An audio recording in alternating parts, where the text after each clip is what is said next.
Hello students, myself Richa Singhal, lecturer in Mechanical Engineering from GPC Junjunu. Today we will discuss topic 1.3 of Thermodynamics Unit First. इसके अंदर है Boyle's law, Charles law, joules law. तो सबसे पहले हम बात करेंगे बॉयल्स लॉ की। बॉयल्स एक साइंटिस्ट थे जिन्होंने किसी भी गैस के कंप्रेशन और एक्सपांशन के दौरान यह पाया कि अगर तापमान को नियत रखा जाता है तो गैस का जो दाब है वो उसके वॉल्यूम के आयतन के व्युत्क्रमानुपाती होता है।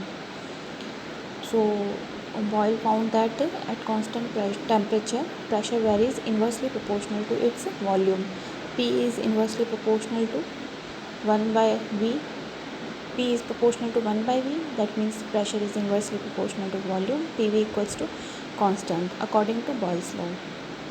इसी प्रकार चार्ल्स वैज्ञानिक थे, उन्होंने भी गैसों के एक्सपांशन और कंप्रेशन के दौरान किसी भी आइडल गैस के लिए या आदर्श गैस के लिए यह पाया कि वो कांस्टेंट प्रेशर यदि दाब को नियत रखा जाता है तो वॉल्यूम है आयतन व इसके तापमान के समानुपाती होता है।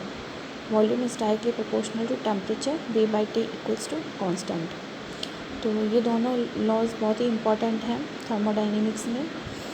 इन्हीं से आइडियल गैस इक्वेशन डिराइव होती है, आदर्श गैस समीकरण भी ये लॉज ही बताते हैं। अगर हम इन दोनों को कंबाइन कर लेते हैं तो PV by T equals to constant, that means PV equals to RT। हमें आगे आदर्श गैस समीकरण भी इसी से प्राप्त होती है।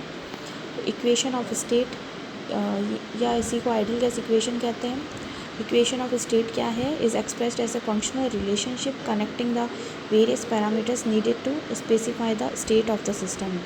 तो इक्वेशन ऑफ स्टेट है वह विभिन्न जो पैरामीटर्स हैं जो हमें सिस्टम के स्टेट को डिफाइन करने के लिए जो पैरामीटर्स यूज़ करते हैं, मतलब प्रॉपर्टीज़, प्रेशर, वॉल्यूम और टेम्परेचर, उनकी आपस में जो रिलेशनशिप है उसके बारे में बताती है।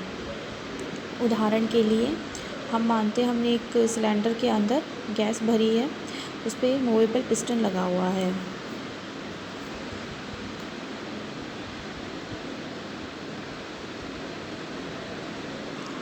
तो इक्वेशन ऑफ स्टेट्स इस प्रकार की इक्वेशन होगी जो प्रेशर, वॉल्यूम और टेम्परेचर में रिलेशनशिप बताएगी। यदि हमें कोई दो प्रॉपर्टीज़ पता है तो हम थर्ड को डिटरमाइन कर सकते हैं। तो बॉयल्स लॉ और चार्ल्स लॉ को कंबाइन करके हमने देखा PV by T equals to constant, PV equals to RT। R हम कोई कांस्टेंट मान के चलते हैं। PV equals to nRT। PV equals to nRT आदर्श गैस समीकरण है या इक्वेशन ऑफ स्टेट है। यहाँ पे R है वो यूनिवर्सल गैस कांस्टेंट है, सार्वभौमिक गैस नियतांक जिसकी वैल्यू 8.3145 जूल पर केल्विन होती है, और N नंबर ऑफ मोल्स हैं। ऐसे सिस्टम के अंदर हम देखते हैं एनर्जी की यूनिट जूल से दी जाती है, दाब की यूनिट पास्कल से, वॉल्यूम आयतन की unit metre cube, temperature kelvin से, और फोर्स है वह न्यूटन से दिया जाता है। 1 पास्कल इक्वल्स टू 1 न्यूटन पर मीटर स्क्वायर होता है।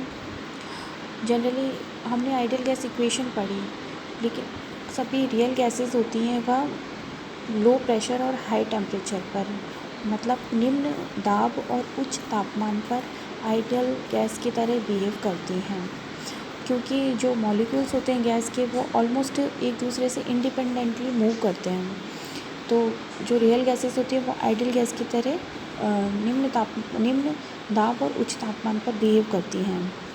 In the limit of low pressure and high temperature, where the molecules of the gas move almost independently of one another, all gases obey equation of state. तो boils ने और Charles ने गैसों के expansion और compression के दौरान निम्न दाब और उच्च तापमान पर यह एक्सपेरिमेंट किया था। तो निम्न तापमान पर उन्होंने पाया कि जो गैसेस हैं वो आइडियल गैस की तरह बिहेव कर रही थी, और इसी से उन्होंने अपने कंक्लूजन्स निकाले।